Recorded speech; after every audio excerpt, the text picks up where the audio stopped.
Alright, here's Anye's 2013 Pilot. I'm going to do all the service, get this thing up to date, get it ready to go. It needs a lot of maintenance, has 150,000 miles. It's been neglected. It needs struts, spark plugs, tune-up, valve adjuster. Look, here's struts from the dealer and rear shocks, the HEPA filter, spark plugs, an oil filter, a water pump, oh, here's a water pump. That's the tensioner.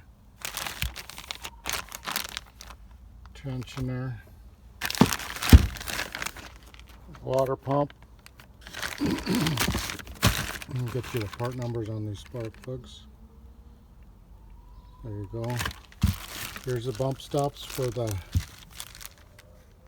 front struts, and then the boots for the front struts. 1 and 2, they are right and left. We got wiper blades. Here's the rear wiper blade. There's one of the fronts. I think this is the... Okay, here's the driver. Here's the passenger. And here's the timing belt.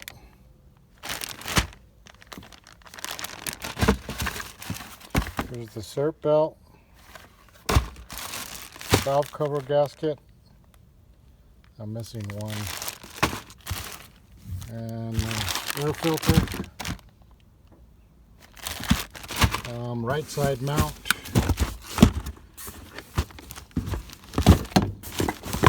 There it is. That's the right side mount. Oil filter, it fell down. That's pretty standard. And I got refills for them. So there's one refill, 2 refills, and here's the third. Rear refill. All right, I'm missing a gasket. I need some transmission fluid, and then the door seal for this door here. So I got to pick those up hopefully tomorrow. I'm waiting on a lug wrench for this car. It doesn't have one, and I think that's it. So I'm gonna go ahead and get started replacing these parts. Okay, 2013 Pilot HEPA filter has a sign on it. This is a dealer part, airflow. And then it fits into this caddy here. So, and it clips in a specific way. So the first pleat gets hooked into this here, and also right there. So the first pleat, so it goes down this way, and so this first pleat gets tucked in to that one right there. So pay attention, put it in right.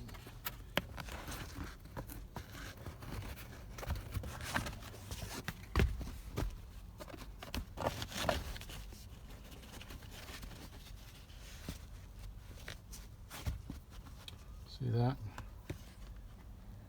It's in there. It's also in there. Okay. Turn it like this and just shove it in there. Oh, let me point out one thing. So, if you have any debris, you can get your hand in here and you can spin this blower and you can fill if there's any debris in there. And you want to take that out because it'll make noise. It's like a buzzing noise. So make sure you don't have any debris in there before you put it in there, because this one had a lot of little stuff in it. So make sure you don't transfer all that in there. All right, and there's your HEPA filter installation. Gonna close the glove box. That's it. Okay, replacing the rear wiper. Just got to pull from the bottom. It comes right out.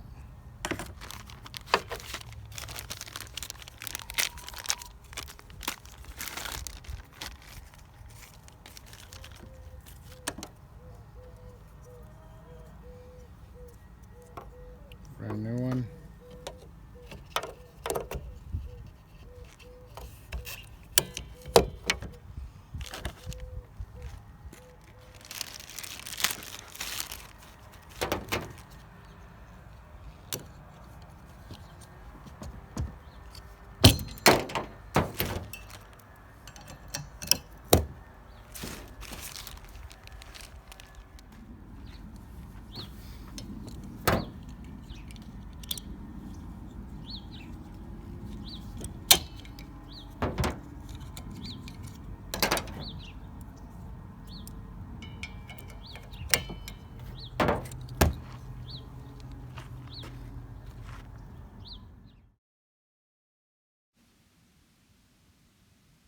When I used to work in the dealership, I used to do a job like this in probably one whole day.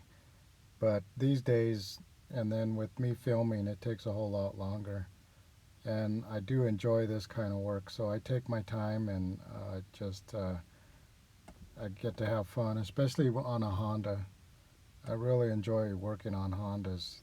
They just come apart easier, they go back together easier. The problems aren't difficult to diagnose or resolve. It's just a nice vehicle to work on. Alright, I got the rear shocks installed. Pretty simple, straightforward. Just put a stiff leg up underneath this lower control arm to push it up just enough to get that shock on there.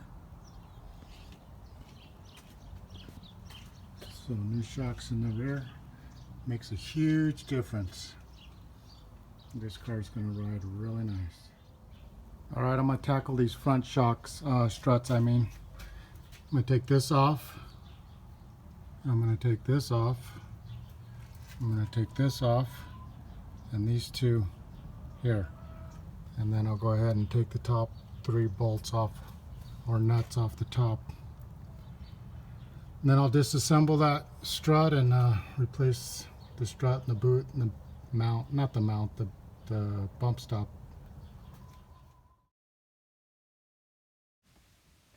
As a general rule, I like to replace the shocks and struts at about 100,000. If they haven't been replaced on the car by then, they probably are worn out, but not always. So it's just a general rule I like to go by.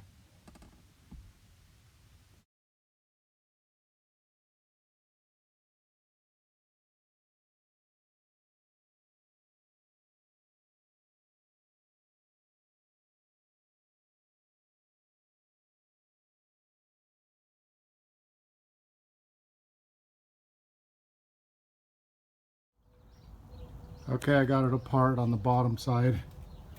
See, I got everything off. I tied everything back like a professional, although most professionals don't. That's just what I'm saying. But I did tie them back because I wanted to. I want to show you guys how to do it properly. No fighting. The reason why this is tied back is because you don't want this joint to come apart at the transmission or at this end. That is a lot of trouble. So you just hang it right there, and then that distance can increase on that axle. So I'm going to the top to get those bolts off the top of these struts.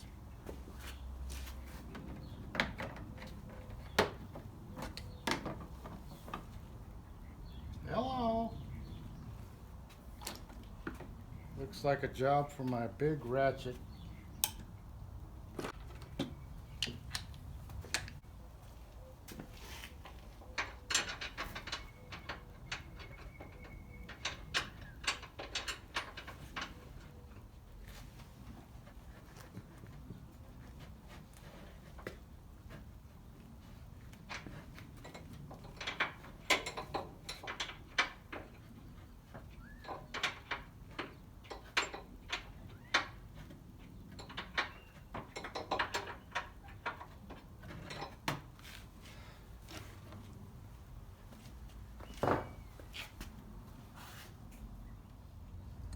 is.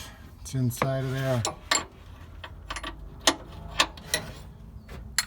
I'm going to get this by hand, and then I'm going to get my ratchet in there.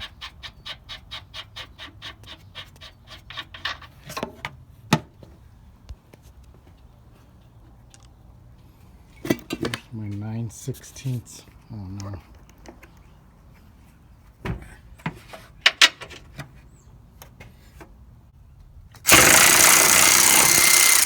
That's one.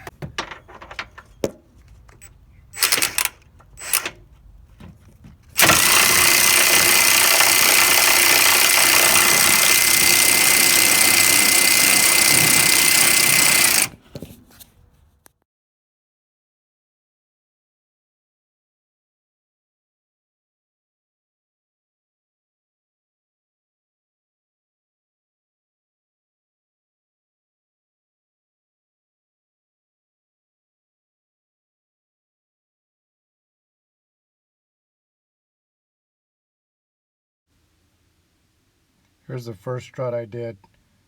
I found out that my tool was not working properly, and you'll hear me in the video blame someone else, but the truth is I'm about as guilty as anybody else using these tools. These are just cheap tools from Amazon, and I'm trying to figure out a way that I can make my own tool or fix these ones. Alright, so my tool, I guess I lent it out to someone who didn't know how to use it, and they brought it back to me and it didn't work. This thing's all messed up. Those things are all worn out, the threads in there. So I had to do this with one of those things, which made it very difficult. But I did get it on there, so let's do the other one.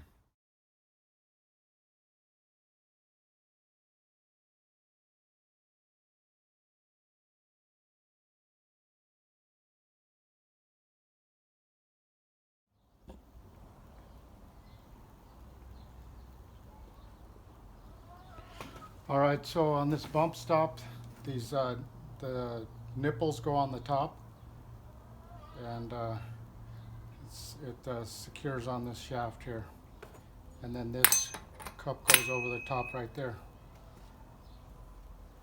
and then this thing goes inside of here, which lube it up real good so it slides in. Okay, now lube this up so you can spin it into the spring.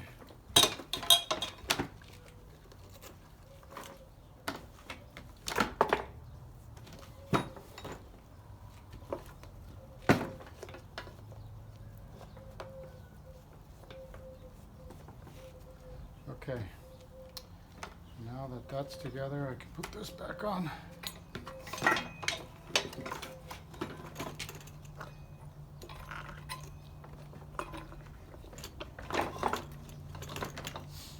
And then this little nub right here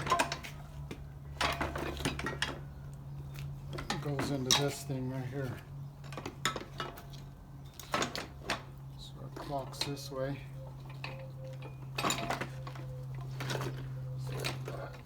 Just like that. And now I gotta get this thing on top.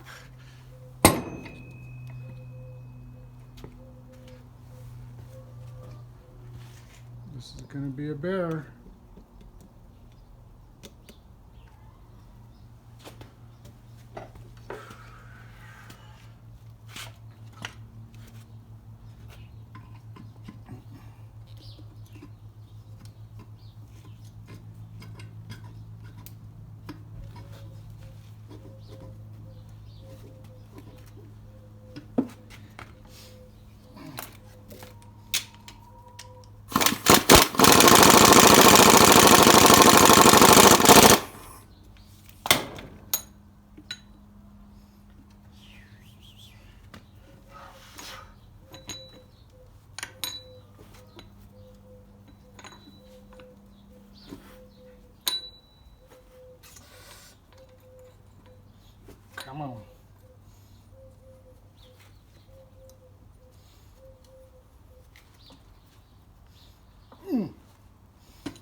wish. I wish. Maybe a little bit more. It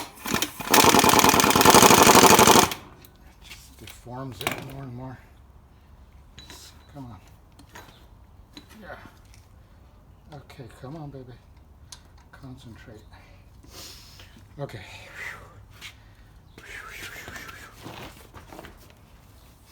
Okay. Okay, now I gotta find this bottom piece. Make sure that gets in there. Come on.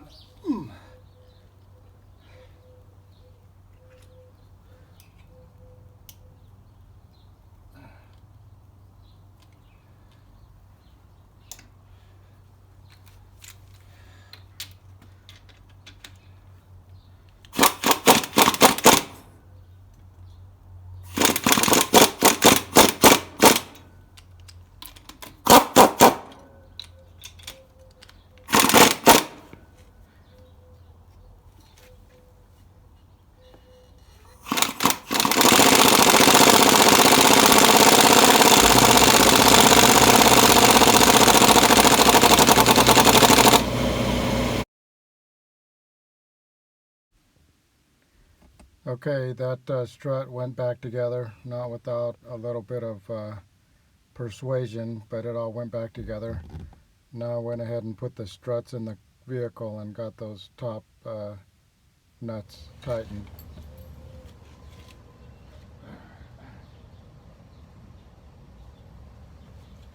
Put my gloves on and get this thing untied. Make sure it doesn't poke me in the eye. Where's my eye protection? It's a good question.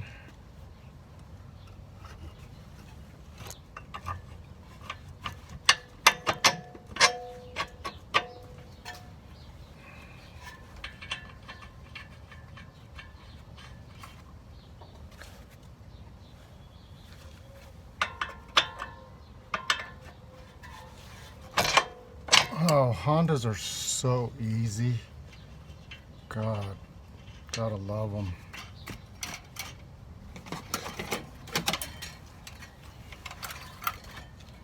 Such a beautiful machine.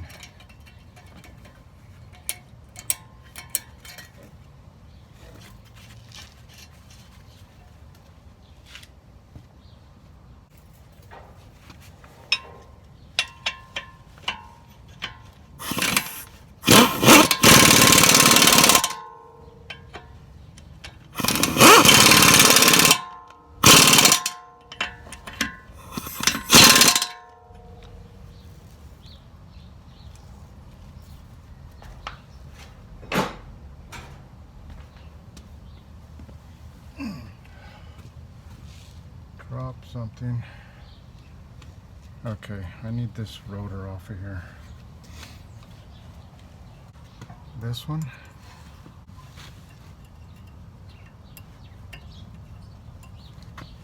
This way. Here we go.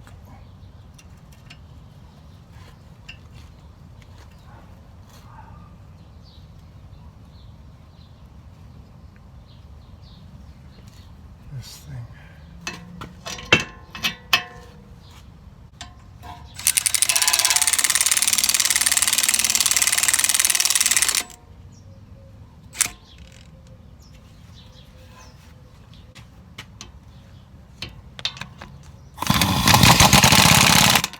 No.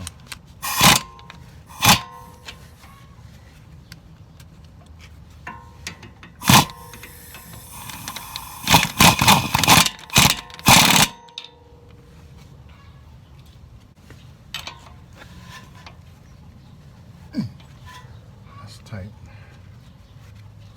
That's right. That's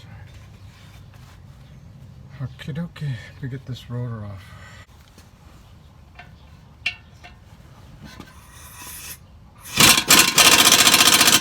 No.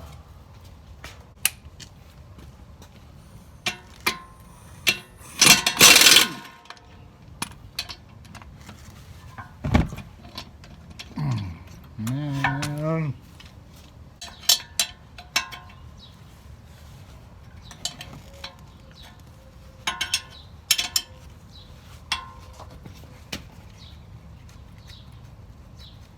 Oh my gosh. Come on.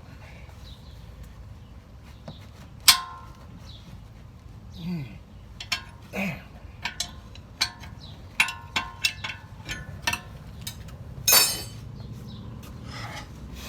I win.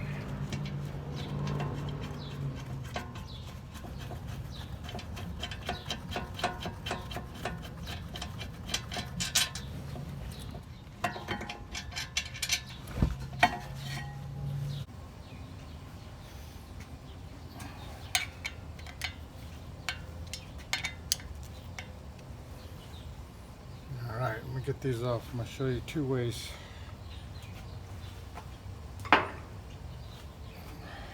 Look, I got a drift. It's worn out. Okay.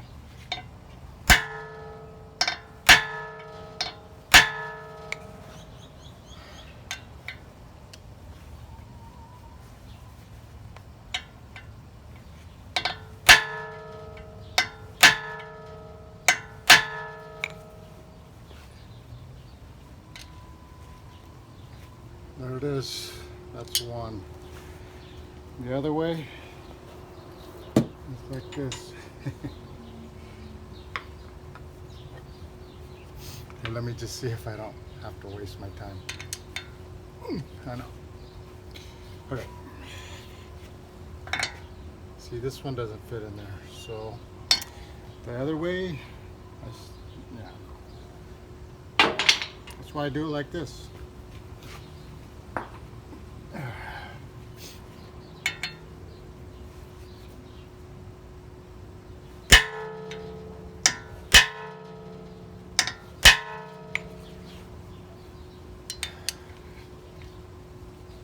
There it is. See? By hammering the heads of those screws, it stretches the screw itself so it doesn't stay tight anymore, and that allows you to unscrew the screw out of there. It doesn't damage the screw at all, maybe a little bit, but you can hit the bit. You can hammer the bit into the slot, and then it'll be like better than new.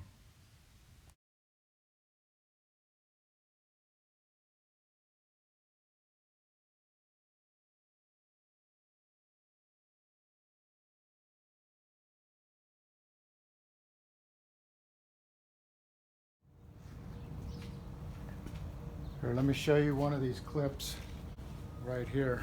So I got these pliers, and I have to pull it like this. These things get rocks in them, little tiny rocks. They get hard to get out. So, I mean, there's flush in there. So first I pick it out with a screwdriver, get up underneath there, so I can get these tools in there. So here it is. Let me see if I can make sure I get a good picture of it. Yeah, so we're trying to reuse them all. These little tabs break off a lot, and if you have 2 or 3 on there, it's okay. But yeah, that's a Honda clip right there.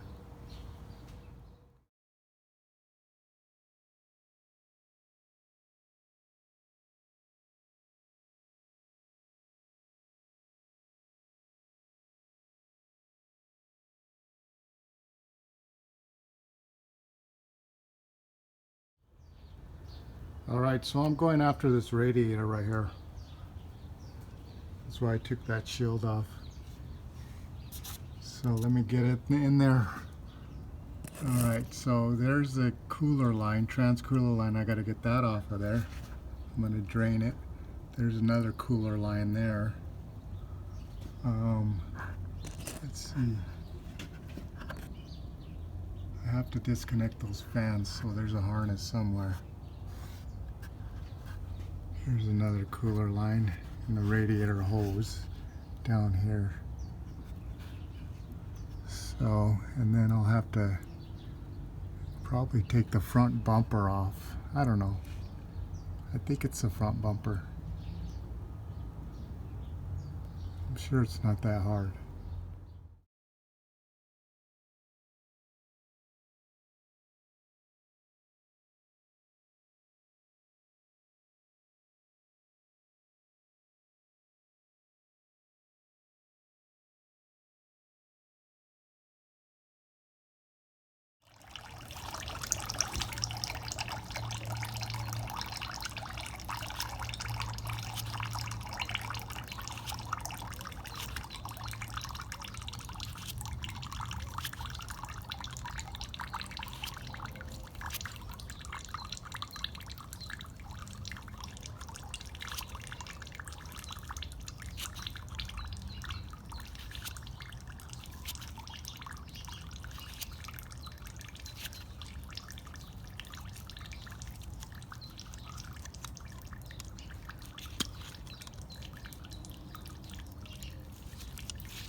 Okay, watch me do this.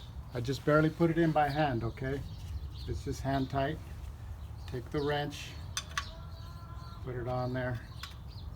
Okay, it's snug. Now smush the gasket. That's it. That's it. Don't over tighten it.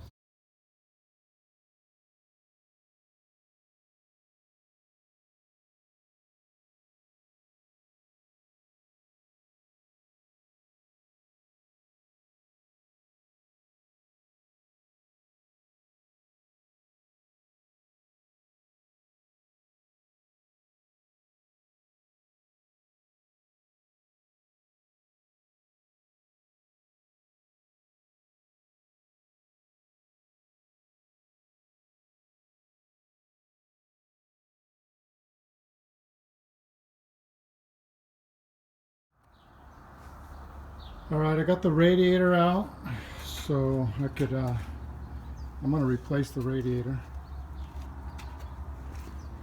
because it's just got some time on it. He's taking it somewhere. It needs to last a while. Here's what happens over time. This thing gets clogged with debris just from the road, and then your airflow is reduced. So you have reduced cooling also. So even though your radiator is not leaking, it doesn't mean that you don't have reduced airflow and reduced cooling. So it's always a good idea to replace your radiator. I say once every 10 years. You know, some people may disagree, but that's what I like to do. So when you're replacing a radiator, make sure you don't forget to get your rubber mounts from the old radiator, and also anything like a switch or something. This one has a switch on it right there. Make sure you get that, and put a new radiator on, radiator cap when you put a new radiator in there for sure. Here's the hole. This gives me access to do the valves. That's going to be way easier to adjust the valves. Okay, I'm going to take it apart so I can do the timing belt and valve adjust, tune up, all that.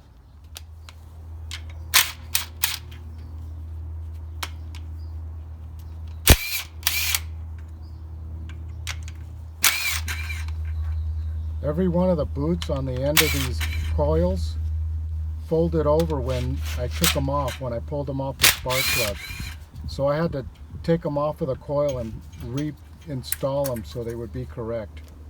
Otherwise they would have bound and it would have probably torn when I put them on the spark plug.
You saw how much trouble I had with that harness getting it off the valve cover, and I was doing it through the opening where the radiator was removed.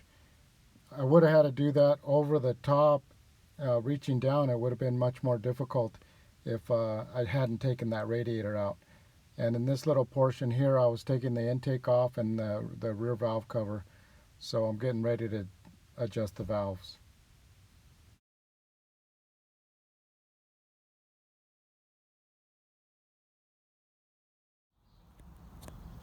All right, we're getting close. I got the valve covers off. I'm ready to adjust the valves. I just got to get this cover off right here. This one right here. Or actually, I don't have to take it off. See this little cover right there? I think I'll just get access to the crank, and I'll show you guys how to adjust these valves. All right, so in order to adjust these valves, there's this little plug on the front of this thing here. And let's see if I can get my camera in there. Okay, there it is, number 2. So that means you come to number 2 spark plug, which is, this is 1, 2, 3. This is number 2. Adjust the intake and the exhaust valves on that one. And then you crank it over. Now mind you, I have the spark plugs out of the vehicle, so it's not producing any compression. You're not gonna crank on that engine, and it's not gonna be real hard. So there, number 2. The next one in line of the firing order will come up on the camshaft pulley, and you'll see the next one, and then you just keep on going down the line. I'll show you how to adjust them in a minute. Alright, so I got a number 8 for the intake and a number 11 for the exhaust. 12. 8 and 12 for the exhaust. I'll be using those to adjust the valves. Here, let me show you what it's like to get 8 thousandths. Here we go with this caliper. So right there, that's 8 thousandths. That's 10. That's 8. So I'm going to back it off so I can get this feeler gauge in here. I'm going to put it in there, and I'm going to take it down to 8 thousandths. And then I'm going to pull on it so I can see what 8 thousandths feels like tension. That's quite a bit of tension on it. See, there's 9. And at 8 thousandths, it's got some tension on it. So that's how you calibrate your feel for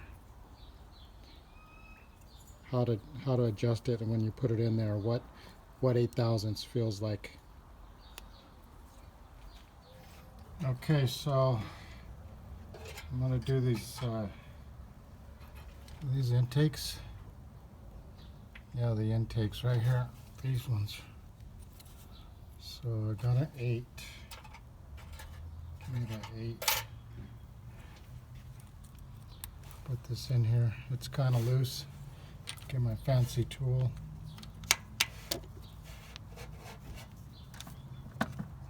Got it loose. I'm going to go ahead and snug it down. I'm going to tighten it up. Okay, so we're going to take that out. There's some tension on it. That's good. Okay, now this one is loose also. Okay.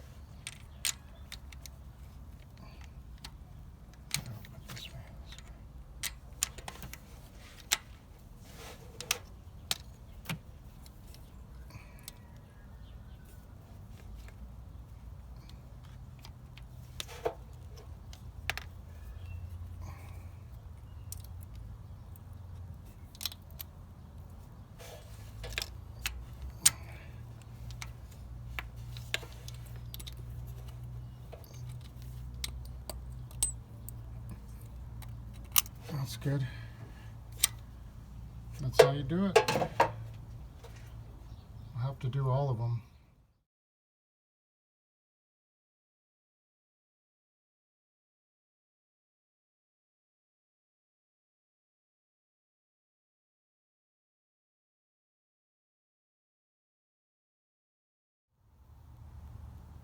Okay, there's number 5.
I was able to use this fancy combination tool. It has a screwdriver and the nut driver in one, and it's very handy when I'm adjusting these valves.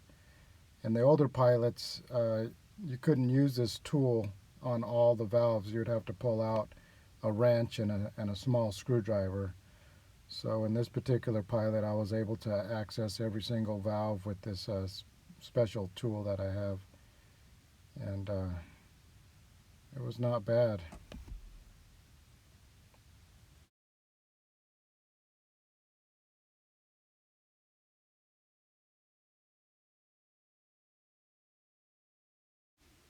Here I'm going to go ahead and take the front of the engine apart where the engine mount is. I'll take the engine mount out and the electronic control module out, take the front timing covers off, and then I'll be able to access the timing belt, and I'll show you how I replace the timing belt.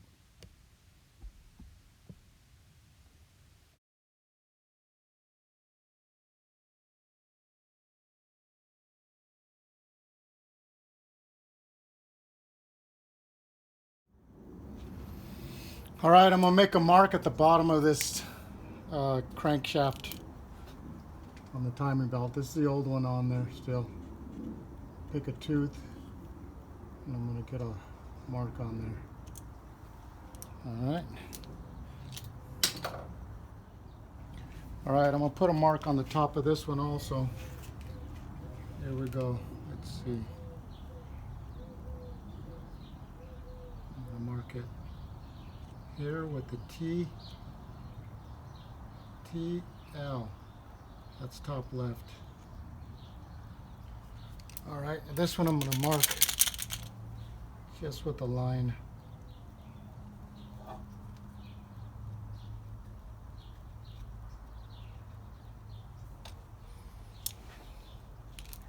Okay, let's see that one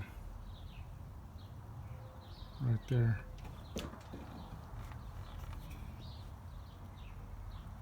Here's the other one.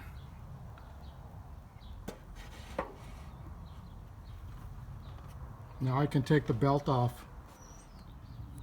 Okay, I got some more parts that I ordered. Got this little cover for the door handle, the lug wrench. I got the rotors resurfaced, and I got my valve cover gasket that I was missing. There's a door seal for the right rear. And then I got a radiator from Performance Radiator. There's a number on that. And I got some coolant from O'Reilly's. Okay, I got all the belt out. The belt's out and the pulleys, the tensioner. So this is ground zero. So I'll go ahead and start putting it all back together now. I'll show you how I do that timing belt, the timing marks. Alright, so first I'm going to establish my direction of the belt by looking for the label. It'll say Honda, and that faces the front, so you can read it when you're putting it on. The second step is I'm going to find the mark I put for the top left part. I'm going to use my fingers on the bottom of this to fill it. I'm gonna mark it right here. Look at, see how that mark is? Kind of halfway in the middle, halfway on that one. That's exactly where I want to put that. I got that thing in my mouth. The cap. Okay, so go ahead and line that up. Then I'll put the mark.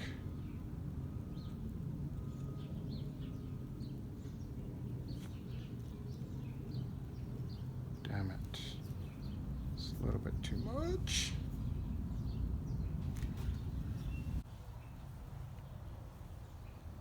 All right, let me try that again.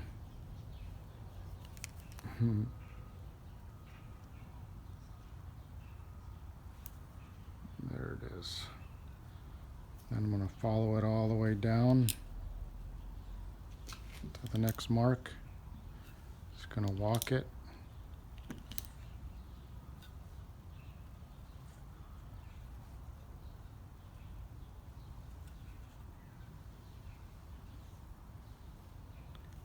That mark there.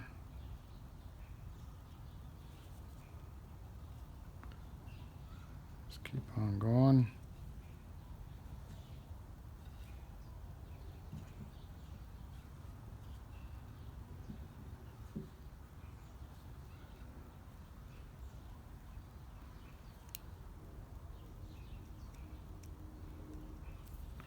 Okay, double check it.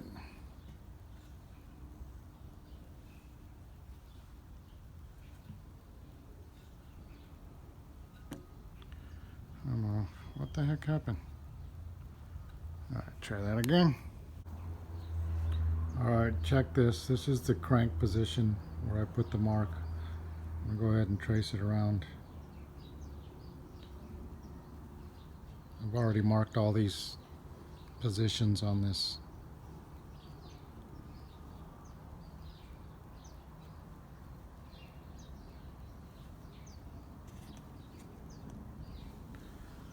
There's that one.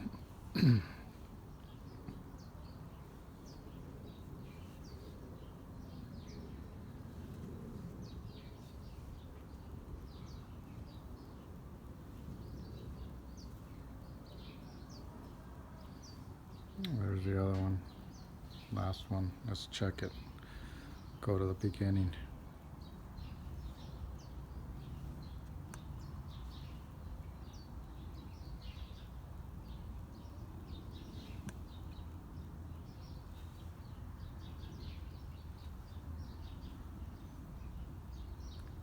All right. So in this video, I show you the two ways that you can do this timing belt. So when I was in the dealership working, I would only use the first method of marking my timing belt and then installing it. I wouldn't bother checking the timing. I knew it was right. It was always right.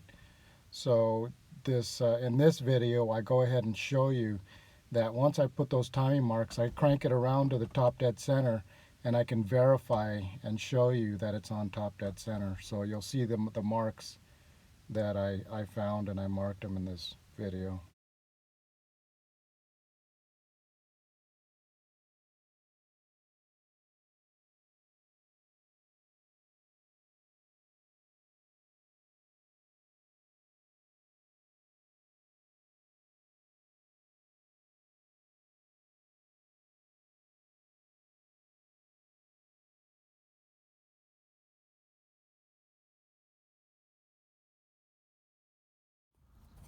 Okay, here's my marks that I made. There's that one, that one,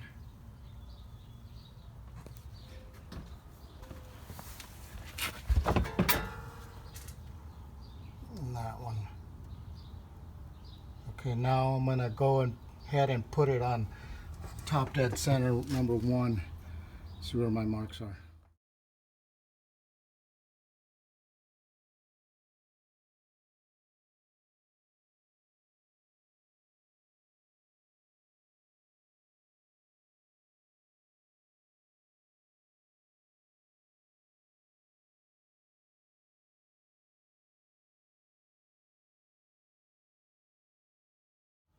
Okay, so here's the top dead center on the bottom. for the crank. Let's see, how am I going to get that?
So with these valve covers, you can either get the valve cover gaskets, or you can get the complete set, which comes with the spark plug tube seals and also the bolt rubbers. So I went ahead and got the whole kit, and I installed everything on there, just because it's old and it has over 100,000 miles. So these all went back together.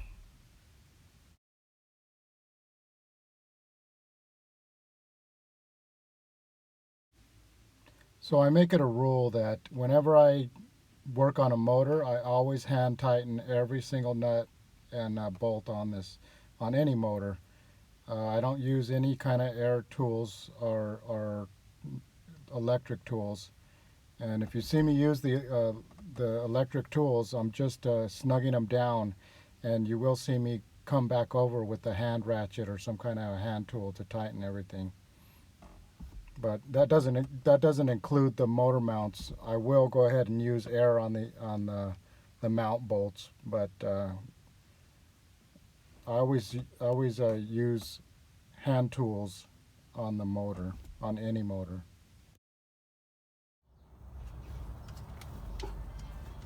I gotta get this transmission drain plug off. I mean fill plug.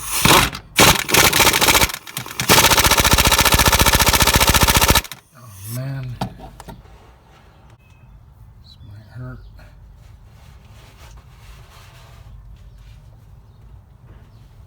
Oh shit.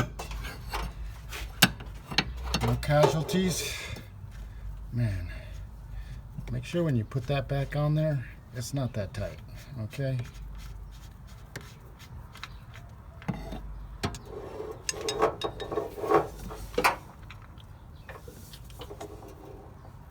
That's the fill plug for the transmission. It even says ATF.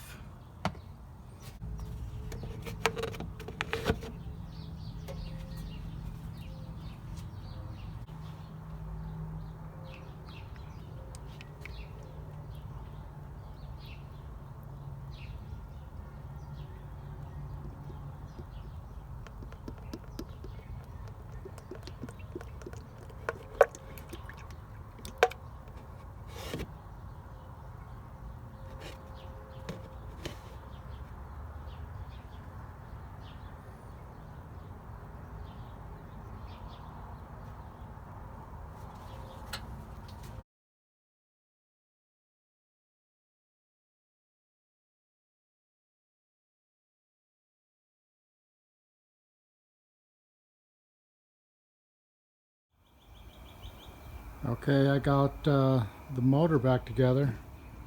Everything's good in there. Put it all back together. I'm not having any extra screws. That's just funny to me. I don't ever. Unless I don't want to put them back, and then maybe I do. So yeah, that looks good. So I left this off because I'm going to do a power steering flush. I'll get that and I'll show you how I do my version of the flush. So what I do is I fill it up here and I let this go into the bucket. Is that how it works? Yeah, this goes in the bucket and fill it. Yeah, that's right. I got to put the radiator in, so I'll let you guys just time lapse that.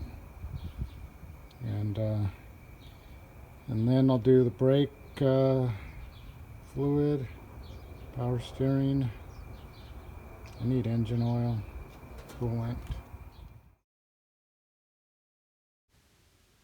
On this Honda, I was able to use all Honda parts, which made it a whole lot easier. The customer was smart enough to realize that Honda parts are the best, and he wanted the best.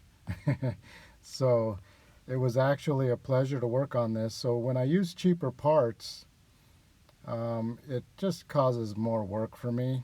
It's just a lot more headache, and you know, I don't know how to explain it to you like right now, but maybe if you watch my videos, you'll be able to see me when the customer opts to use cheaper parts and how much trouble that can create for the mechanic installing them. So it was an absolute pleasure working on this Pilot, and the Pilot came out absolutely gorgeous.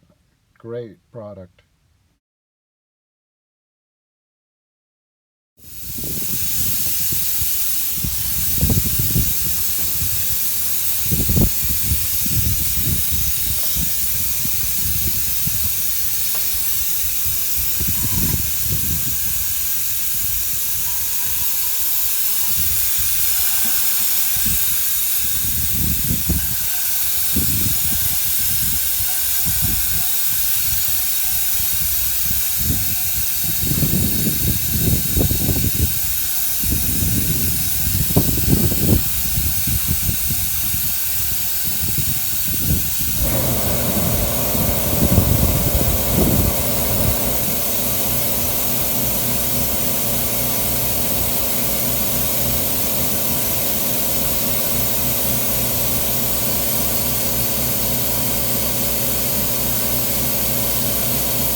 I usually put that brake suction tool on the end of these bleeder valves and suck it into the little container, but in this case I just wanted to show how the fluid changes color as it flushes out. And here I am putting the right rear door seal on while the brakes were bleeding. So then I go over there to the left rear, crack that bleeder, let that bleed out, and I continue to fill the reservoir to make sure it doesn't bleed dry or doesn't run dry, because then that's a whole nother issue. You got to re-bleed the brakes, got to get some help. And so this doesn't introduce any air into the system, so there's no reason to bleed anything after it's done.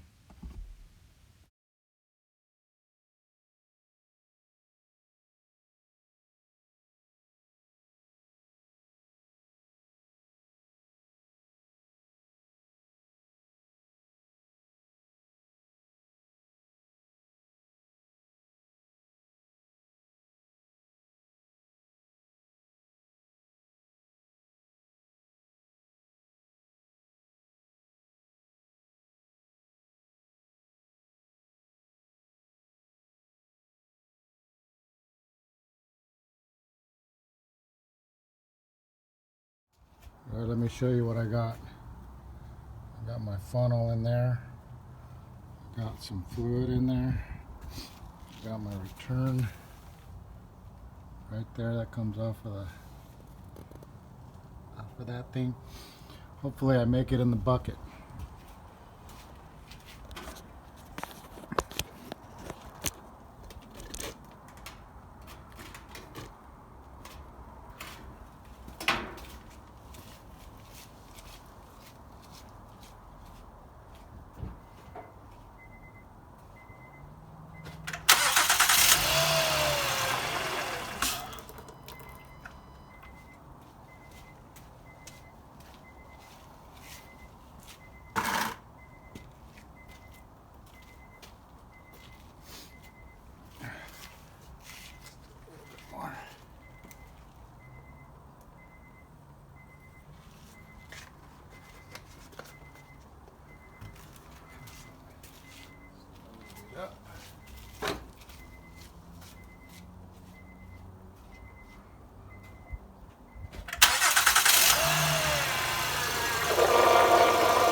Okay, that's my power steering flush.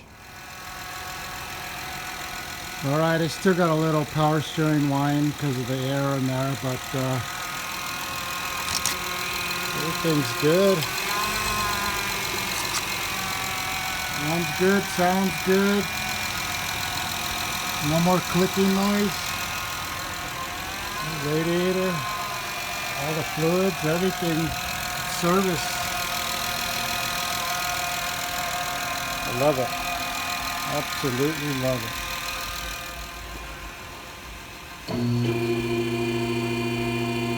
All this oil's from the power steering flush. I'm gonna have to clean it off with some water. But now all I have to do is put the front bumper on.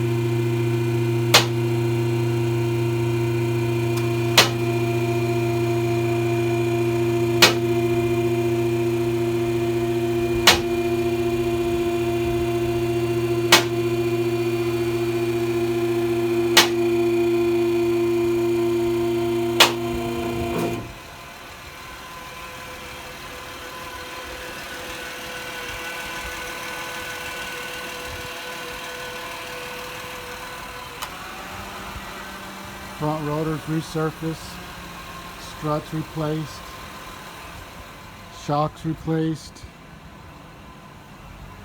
I got the rear spare, the donut spare. I'm going to replace that because it was old and cracked, unreliable. You still have brake material, you're good. New shocks.